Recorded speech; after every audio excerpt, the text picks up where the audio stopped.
My name is Professor Erastus Gatepe. I'm the chairman of the Kenya Radiation Protection Board since July 2015.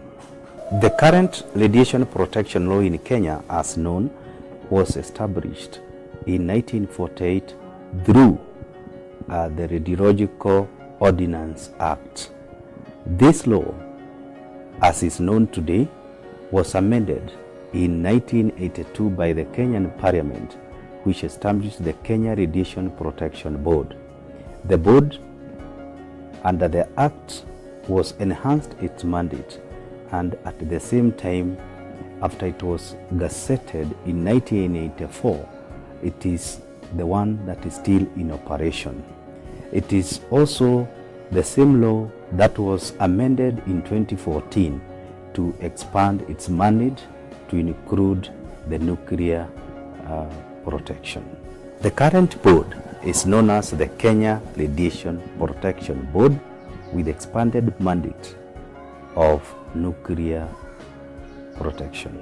The vision of the Kenya Radiation Protection Board is to be an effective, efficient, and sustainable regulatory system for the peaceful and safe use of atomic energy in Kenya. The mission of the board is to regulate the peaceful use of atomic energy through provision of nuclear safety and security culture for the protection of persons, society, and the environment against radiation. Radioactive waste management in Kenya is the management of waste produced from medical facilities, industries, and agricultural institutions so as to protect the people and the environment from the harmful effects of radiation. The Central Radioactive Waste Processing Facility receives waste from the various institutions which produce waste, and once this waste has been received, it is sorted, segregated, and according to the activities, some of the sources are immobilized in steel drums in concrete matrix. For sources which have a short half-life, we can burn them or also dispose them through the normal waste waterways. At the facility, we have several security measures. These are heavy metal doors, CCTV, fingerprint sensors, and emergency exits. At the facility, we can improve security if we can upgrade the equipment that we have and also the control room. The importance of radioactive waste management in Kenya is to protect the public and the environment from the harmful effects of radiation.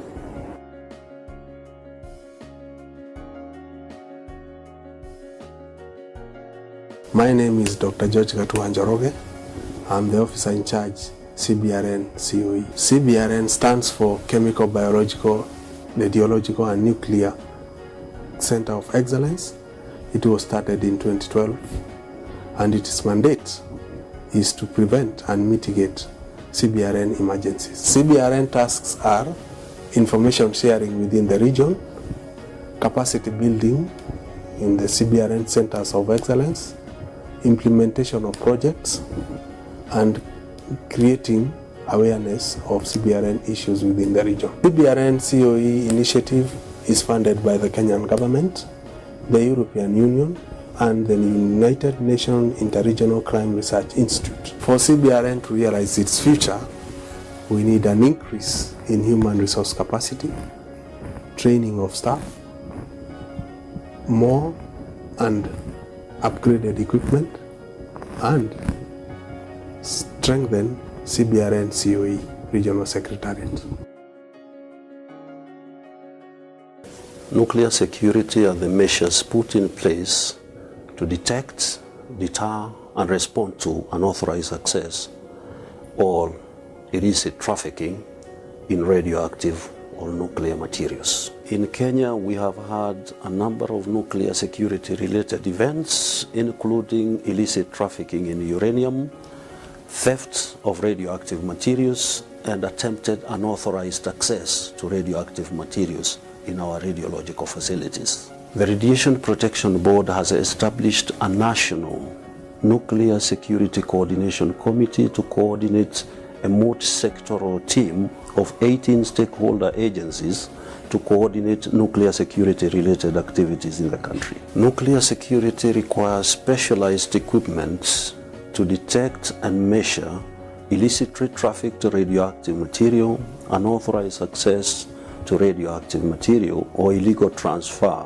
It also requires specialized equipment for nuclear forensics to determine the radioactive material within the illicit packages or the radioactive materials under threat of unauthorized access. Our nuclear security challenges are training in nuclear security, specialized equipment for detection and identification of illicitly trafficked radioactive materials, nuclear forensic facilities, and physical security upgrades for our radiological sources within our radiation facilities. To improve nuclear security in Kenya, we need to train key players in nuclear security and nuclear forensics, enhance our regulatory legislation to include nuclear security and nuclear security related activities, acquisition of specialized equipment to detect and identify nuclear and radiological materials, multi-sectoral collaboration and coordination, both nationally, regionally, and of course globally, and a strong nuclear security culture in our society.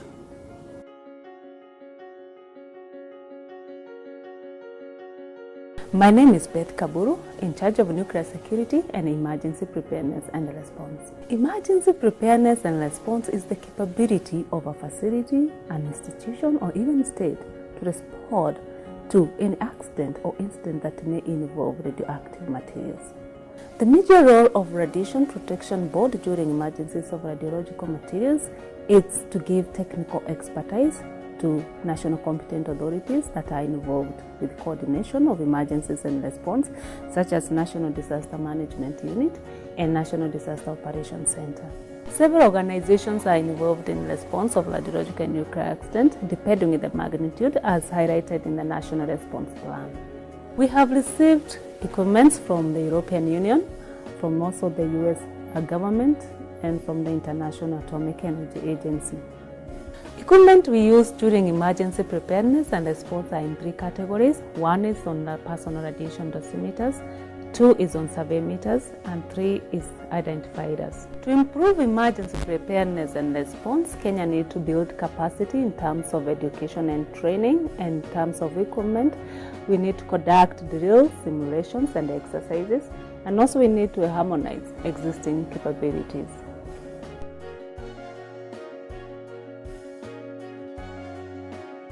The transport of radioactive material involves the preparation of a radioactive package, loading it onto a carriage and moving it from one place to another, and offloading it and receiving it at the final destination. Whenever a registered user needs to transport radioactive materials, they first notify the board in writing of that intention and submit the relevant documents such as the transport safety and security plan, shipping documents, the import-export licenses, and others. Once the board receives these, they evaluate it, and when approved, they issue a transport authorization letter, which includes conditions to be met during the transport.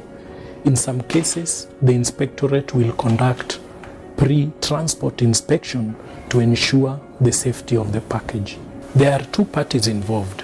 One, the Radiation Protection Board as the regulator, which issues guidances and conducts inspections. The second party are the registered users who need to use these radioactive materials either when they are importing them or to transport them to various locations of use, like in hospitals or for road construction and research institutions. For the transport of radioactive materials, there are international signs that are used for marking and labeling the packages, and also for placarding the vehicles that carry these materials. For equipment, their radiation detection and measurement equipment that are used especially when preparing the package so that the radiation levels are within a certain limit. To improve the transport of radioactive materials in Kenya, there is need to enact specific legislation and regulations that touch on the security and safety of radioactive materials during transport. There is need to strengthen the capacity in terms of resource and human capacity of the Radiation Board to carry out effective compliance assurance of safe transport of radioactive materials. And there is need to increase the awareness and training among registered users and even the public in general on the guidelines and safety and security in the transport of radioactive materials.